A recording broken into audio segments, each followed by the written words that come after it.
আপনার এই মিটার থেকে কোথাও কি কোনো সাইড লাইন দেওয়া আছে? না না, আমার লাইন কোনো আর্থিং এর সংযোগ দেওয়া আছে কাউকে? কারোর কিছু দেওয়া নেই, আমার লাইন আমি। আর আপনার মিটারের আর্থিং কোথায়?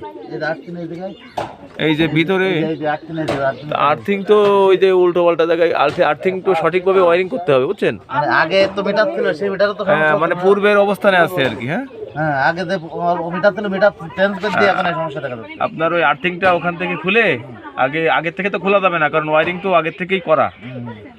ওই মেইন সুইচ অফ করে ইলেকট্রিশিয়ান ডেকে আগে লোড অফ করে দিয়ে, মেইন সুইচটা অফ করে দিয়ে তারপর লোডবিহীন অবস্থায় এই সংযোগটা দিতে হবে নিউট্রাল। তারপরে আপনার সমস্যাটা আশা করি সমাধান হবে। মোতালেব। হ্যাঁ হ্যাঁ হ্যাঁ, ঠিক আছে। সমস্যাটা এই যে চিহ্ন, এই যে এটা থাকবে না, এই যে চিহ্নটা সমস্যা হবে না। হ্যাঁ, সমস্যা ওইসব কারণে ওয়ারিং এর সমস্যা আছে। হ্যাঁ, আচ্ছা আচ্ছা, দেখি এটা আমি ইলেকট্রিশিয়ানের ব্যবস্থা করাচ্ছি, দেখি।